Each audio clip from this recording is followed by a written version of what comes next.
어제도 인터파스 강동원입니다. 오늘 저는 2022년형 르노 삼성자동차 XM3 TC260 RE 시그니처 트림을 타고 있습니다.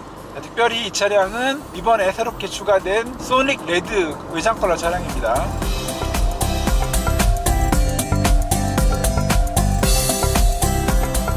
이 차량은 3년 전에 런칭한 XM3 1세대 초기 모델의 첫 번째 페이스리프트인데요. 플랫폼과 파워트레인의 변화는 없고요. 외장과 몇 가지 편의사항 또 안전사항이 추가된 모델입니다. 외장의 특징이라면 XM3의 수출형 모델인 뉴 아르카나에 들어가는 드레스업 파츠가 추가됐습니다. 그 중에 몇 가지만 설명을 드리자면요. 우선 기존 안개등에 있던 자리에 크롬 질감의 장식이 추가됐습니다. 단 이건 상위 트림인 RE 시그니처에 해당되는데요. 그게 가능했던 이유는 RE 시그니처의 전조등 같은 경우에는 DRL과 안개등이 내장되어 있는 타입이다 보니까 별도의 안개등이 필요 없게 됐어요. 그 자리를 검정색으로 마감하고 거기에 장식을 추가한 셈입니다. 반면 기본 트림 같은 경우에는 여전히 안개등이 장착되어 있습니다. 물론 기본 트림 같은 경우도 전조등에 LED가 장착되어 있습니다. 앞뒤면 범퍼 하단 스키드 플레이트가 기존의 그레이 컬러에서 독특한 패턴의 세틴 그레이로 바뀌었습니다. 그리고 앞서 설명드린 대로 소닉 레드 컬러, 이 역시 뉴 아르카나에만 적용되던 컬러인데요. 이 컬러 같은 경우에는 다른 브랜드의 레드 컬러와 조금 다릅니다. 일반적으로 차량 도색을 할 때는 많이 해봐야 2번 이 정도가 최선인데, 이 소닉 레드 같은 경우엔 도장 작업을 3번에 걸쳐서 합니다. 따라서 컬러가 훨씬 보이고 투명한 느낌까지 납니다. 또한 RE 시그니처 모델 같은 경우에 하위 트림과 다르게 몇 가지 외장 컬러 옵션을 추가할 수가 있는데요. 블랙 사이드 미러 커버, 그리고 지붕에 블랙 컬러를 추가할 수가 있어요. 거기에 더해 앞쪽 팬더 끝단에 달려있는 스커틀 같은 부분이 기존 XM3와 달리 뉴 아르카나에 적용되는 디자인입니다. 이상 외장에 달라진 점을 설명을 드렸고요. 내부는 기존과 동일합니다. 달라진 부분이 없어요.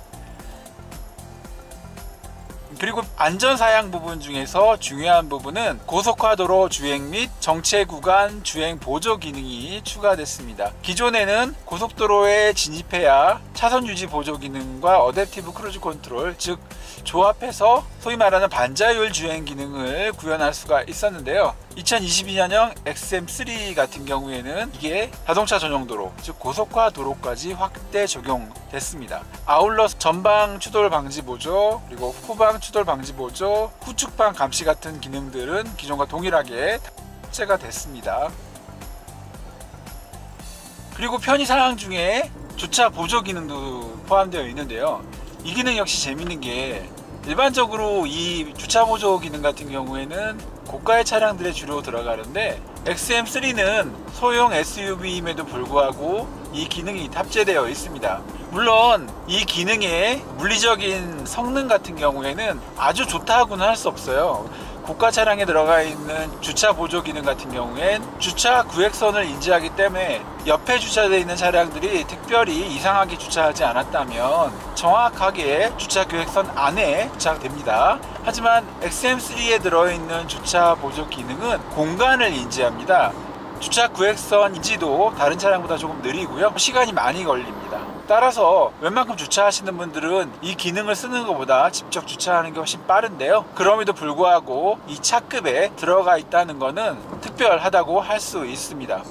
그리고 또 하나, 소형 차급에서 특이한 편의사항 중에 하나인데요. 이번에 새롭게 추가된 인카 페이먼트, 발음이 어렵네요. 이건 기존의 제네시스와 현대차의 고급 차종에 들어가던 결제 시스템인데요. 르노 삼성 같은 경우에는 소형차인 XM3의 브랜드에서 처음으로 인카 페이먼트 차량 내 결제 시스템을 탑재했습니다. 페이먼트를 사용하기 위한 준비 단계, 카드 등록이라든지 이런 거는 지금 해보진 않았습니다. 다만 카드가 등록되어 있는 상태에서 사용하기는 르노 삼성 자동차의 인카 페이먼트가 훨씬 직관적이고 쉽습니다. 참고로 2022년형 XM3 TC260에 탑재되어 있는 엔진은 1.3L 가솔린 터보 엔진이고요. 최고 출력은 152마력, 최대 토크는 26kg 펄스 미터입니다. 이건 다른 차량, 예를 들면 르노 캡처 2세대 그리고 SM6 TC260에 탑재되어 있는 엔진과 동일한 엔진이고 제원 역시 동일합니다. 차량에 구현되어 있는 내용은 조금 다른데요. 게다가 이 XM3 같은 경우에는 초기 모델에서 가속 페달 반응이 좀 특이해서 호불호가 있었습니다. 국내에 TC260 모델이 처음 도입된 게 이 XM3부터인데요. 그래서 그랬는지 초기 모델 같은 경우에 가속 페달을 밟았을 때 반응이 늦다는 보고가 많이 있어요.